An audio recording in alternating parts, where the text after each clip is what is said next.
আসসালামু আলাইকুম রহমতুল্লাহ বরকাতু। আজকে আমি একটি টপিক নিয়ে আসলাম, যেটা আমাদের দেশে যে ইফতার মাহফিলগুলি হয় ইফতারি সম্বন্ধে।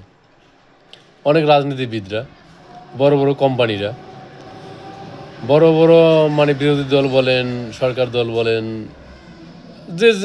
এবং ব্যক্তিগত পার্সোনালি বলেন, আমরা ইফতারি অনুষ্ঠানে ইফতারি করাই বা ইফতারি করি। এখানে কিন্তু হাজার হাজার কোটি টাকার লেনদেন হয়। 1 কোটি, 2 কোটি, 4 কোটি টাকারও ইফতারি খাওয়ানো হয়। এই যে একবেলা খাওয়াইলো, এই টাকাগুলি যদি একজন গরিব মানুষের, একজন না, এরকম 2 কোটি টাকা যদি 2 লক্ষ টাকা করে যদি এক একজন গরিবকে, নিঃস্ব লোককে দেওয়া হতো, তারা একটা গরু বাছুর পাইলা বা একটা রিক্সা অটো গাড়ি নিয়ে তাদের সংসারটা চালাইতো, তারা স্বয়ংসম্পন্ন হইতো, ভবিষ্যতে তারা আর গরিব থাকতো না। আর জাকাতের কথা তো বাদই দিলাম, জাকাত তো দেই না, জাকাতের অর্থ বাদই দিলাম। জাকাতও যদি সুষ্ঠু বন্টনভাবে হইতো, দিত, তো এই দেশে কোনো গরিব থাকতো না। ইফতারি মাহফিলে যে টাকাগুলি খরচ করি আমরা রাজনীতিবিদরা, এটাও অপস অপ হ্যাঁ করেন, সমস্যা নাই, কিন্তু সবচেয়ে বেশি হকদার এটা যারা গরিব, নিঃস্ব, অসহায়, তাদেরকে মানুষ করা, তাদেরকে দেওয়া। আমরা হজে যাই, অবৈধ পয়সা দিয়ে হজে যাই, বেশিরভাগ লোকই অবৈধ টাকা লুণ্ঠন করিয়া দুর্নীতিবাজরা এই বেশি হজ করে বর্তমানে। ভালো মানুষ হজে যাওয়ার জন্য সামর্থ্য নাই, গেলে 7-8 লাখ টাকা লাগে হজ করতে। আমার মনটা চায় হজ করতে, কিন্তু কই, আমি তো যাইতে পারি না, আমি তো খাইয়ে বাঁচতে পারি না, হজে যাবো কেমন আবার? এই জন্য আমার মতো অসহায় বা আমার চেয়ে নিচে বা আমার সমপর্যায় বা আমার চেয়ে একটু উপরে, তারা অনেকেই চায় হজ করতে, মক্কা মদিনা ঘুরতে যাইতে চায়, দেখতে যাইতে চায়, নবীজি রোজা জিয়ারত করতে চায়, কিন্তু তাদের ভাগ্যে হয় না। হয়তো যদি আবার এটা সুষ্ঠু বন্টন হইতো, আমাদের দেশে টাকাগুলি সুষ্ঠু বন্টন হইতো, যে রেমিটেন্স বাংলাদেশে আসে 1 কোটির উপরে আমাদের দেশের লোক বাইরে, এই লোকগুলি যে টাকাগুলি বাংলাদেশে আসে আমাদের, যে এই দেশ স্বর্ণ হয়ে যাওয়ার কথা, হীরা হয়ে যাওয়ার কথা, এই দেশ হীরা হয়ে যাওয়ার কথা, কিন্তু এই দেশের মানুষ দিনের দিন গরিব হচ্ছে, গরিব আরও গরিব হচ্ছে, ধনী আরও ধনী হচ্ছে। 54 বছরে এই দেশে সরকার পরিচালনা করতেছে, দেখেন, যারাই রাষ্ট্র ক্ষমতা আসছে তারাই সুযোগ সুবিধা ভোগ করছে। আওয়ামী লীগ বলেন, বিএনপি বলেন, জাতীয় পার্টি বলেন, আমি সবাইকেই বলছি, একজনকে না, সবাইকেই। তারাই হাজার হাজার মিলিয়ন মিলিয়ন টাকার মালিক হইতেছে, গাড়ি বাড়ির মালিক হইতেছে, দুর্নীতি টাকা করে পাচার করতেছে, বিদেশে পাচার করতেছে, বিদেশে গাড়ি বাড়ি করতেছে, তাদের ছেলে মেয়ে বিদেশে লেখাপড়া করতেছে, বড় বড় ডাক্তার, ইঞ্জিনিয়ার, ম্যাজিস্ট্রেট, এসপিডিসি হইতেছে, সচিব হইতেছে, হ্যাঁ, মন্ত্রী মিনিস্টার হইতেছে। গরিব আরও গরিব হইতেছে। গরিব বলে আমি লেখাপড়া করবো কেমন ভাই? গরিব বলে তো খাইয়ে বাঁচতে পারে না, পোশাক আশাক নাই, তার খাইয়ে বাঁচতে পারে না, পড়তে গেলে লাগে টাকা, বেতন লাগে, খাওয়া লাগে, পোশাক আশাক লাগে, তার এগুলো কে দেবে? এগুলো সম্ভব? তার তো ফ্যামিলি চলে না। আমাদের দেশের রাজনীতির মধ্যে এত ভুল, এত ভুল, যা প্রকাশ করা যায় না। পৃথিবীর ইতিহাসে আমাদের দেশটা নোংরা।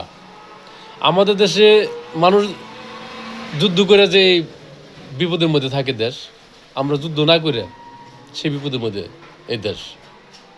এটা কিন্তু একটা দেশ বলা চলে না, এটা জঙ্গল বলা চলে, জঙ্গলের দেশ।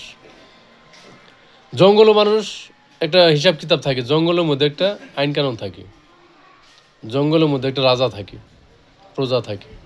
জঙ্গলের মধ্যেও দেখেন সিংহ অনেক সময় তার হরিণরে হেল্প করে, সহযোগিতা করে, ছাগলরে হেল্প করে, সহযোগিতা করে, খায় না, ছেড়ে দেয়, যা তোর ছেড়ে দিলাম।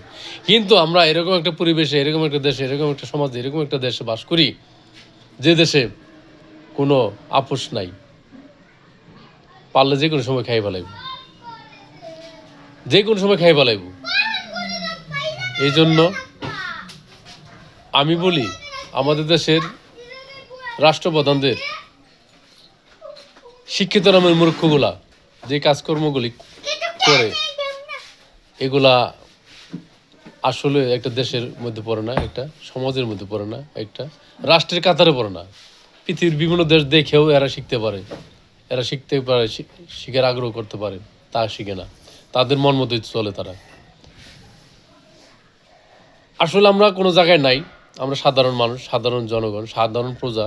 আমাদের দুঃখ কষ্টের ভাষাগুলো বোঝার মতো কেউ নাই, একমাত্র আল্লাহ ছাড়া। মানুষকে বুঝামো এরকম জায়গাটাও নাই যে গিয়া আমরা ওখানে প্রকাশ করুম। রাষ্ট্রপ্রধানরা আছে, রাষ্ট্রপ্রধানদের কাজ তারা নিয়ে, তাদের সমাজনীতি নিয়ে, মন্ত্রী মিনিস্টার আছে তাদের দান্দা নিয়ে, এমপি মন্ত্রী মিনিস্টার তারা আছে তাদের দান্দা নিয়ে। তারা কেমনে তাদের ছেলে পেলে মানুষ করবে, বড় বড় কোটি কোটি টাকা মালিক হবে, বিদেশে লেখাপড়া করবে, হাজার হাজার কোটি টাকা পাচার করবে, চুরির দান্দা। এক কথায় ভাই চুরির দান্দা। চুরি করবে কেমন এই দান্দা। মানুষের সুষ্ঠু বন্টন, মানুষ যে দেশে মানুষ ভালো হবে এই দান্দা বান্দা তাদের মধ্যে নাই। তো এই দেশ কেমনে ভালো হবে কোন? সে যেই আসুক। আর এদেশে ভালো মানুষরা আসতে দেয় না তো ভাই। একজন মেম্বার দাঁড়ান, আপনি ভালো একজন মানুষ মেম্বার দাঁড়ান, তাকে বুটি দেয় না।